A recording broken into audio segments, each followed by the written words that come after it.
me to me, Dad. Okay, honey. The Digging-est Dog. I was the saddest dog you could ever see. Sad because no one wanted me. The pet shop window was my jail. The sign behind me said, "For sale." I was tied to a bare, hard floor of stone. I could not even dig for a bone.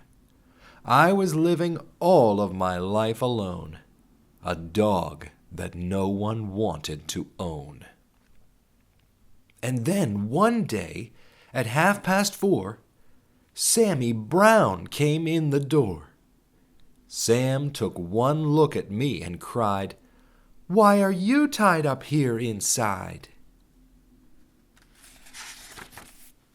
"I've always wanted a dog like you, so I'll tell you what I'm going to do. I'll take you out to the farm with me. You'll play outdoors where you should be." I felt as happy as a pup when Sam paid the man and picked me up.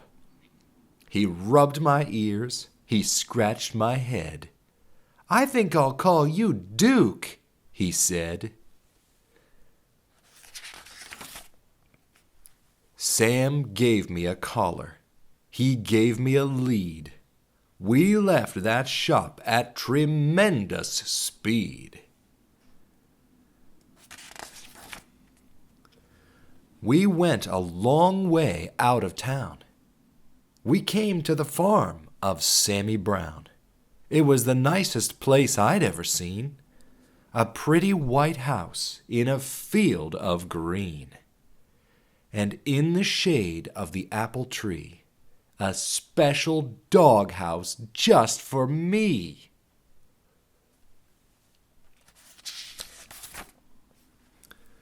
Next morning, while Sam did his chores, he let me run and play outdoors.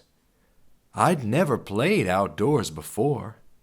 I'd always lived on that hard stone floor. I'd never run on nice soft ground. Now I barked with joy as I ran around.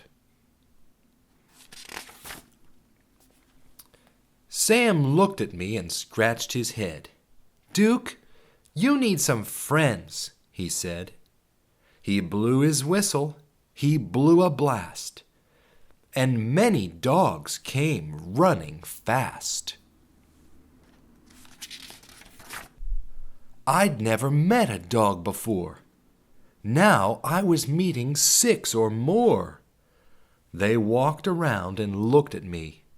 They looked me over carefully. Then at last I heard them say, "He's one of us. He'll be okay." One dog, who wasn't very big, suddenly began to dig. The others started digging too. But that was something I could not do. I'd never learned to dig in that store. How could I on that hard stone floor? I tried to dig, but alas, I couldn't. I wiggled my paws just wouldn't. I fell on my ear, I fell on my face. I fell on myself all over the place. The others said, "Duke may be big, but he's no good. He cannot dig." They stuck their noses in the air. They walked away. They left me there. "I'll teach you, Duke," cried Sammy Brown. "I'll show you how to dig deep down." He crouched beside me. With his hand, he dug a hole in a pile of sand. I tried it too, but still I couldn't. I wiggled my paws. My paws just wouldn't. I'd never learned to dig in that store. How could I on that hard stone floor? Sammy sighed. I almost cried. My eyes and nose were full of dirt. My paws and claws and elbows hurt. I had a pain across my back. I knew I'd never get the knack.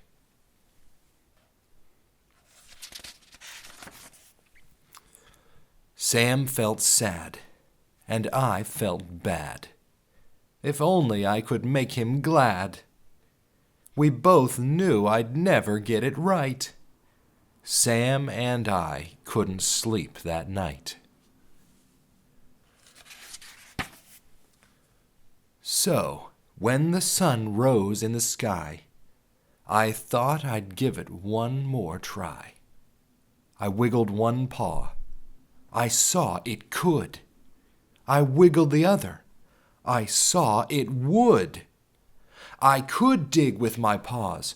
I could dig with my claws. I felt no pain across my back.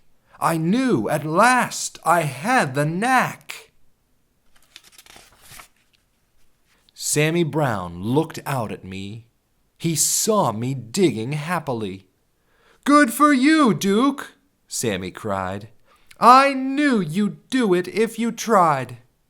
So I dug farther. I dug faster. I dug and dug to please my master. I dug up grass. I dug up weeds.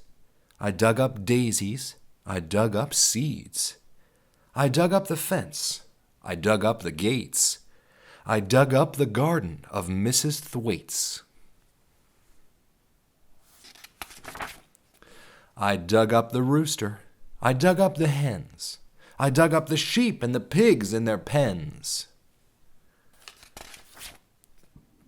I dug and dug. I couldn't stop. I dug up the barber in his shop. I dug up Mr. Rodney Thayer sitting in the barber's chair. I dug my way right through the town.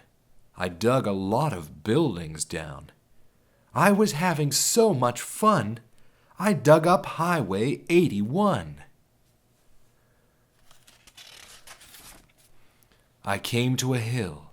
I dug to the top. But all of a sudden, I had to stop. Right in front of me, looking down, there stood my master, Sammy Brown. Sam didn't smile or pat my head. He only glared at me and said, "I'm sending you back to that animal store. They'll tie you to that hard stone floor, and you'll never, never dig any more." I couldn't run. I couldn't hide. Dogs came at me from every side. And then suddenly I knew there was just one thing for me to do. I ran away from Sammy Brown. I dug a hole that went straight down. I left him standing up on top. I dug and dug. I didn't stop. How deep I dug I could not tell, but soon I found I dug a well. Mud and water up to my chin. What a fix I now was in. I started to sink. I started to yelp. "Help!" I yelped. "Help, help, help, help!" I could hear them way above my head. I could hear every word they said. One dog growled, "He wrecked our town. This serves him right. Just let him drown." But Sam cried, "Duke, you've been bad. You've made me sad instead of glad. But we're not going to let you die. We'll get you out. At least we'll try. Then at last I heard him shout, "Maybe we can pull you out!" Slowly, slowly down they came, each dog part of a long dog chain. I reached up, I touched a nose. I felt them lift me by my toes. Slowly, slowly, bit by bit, they dragged me up out of the pit.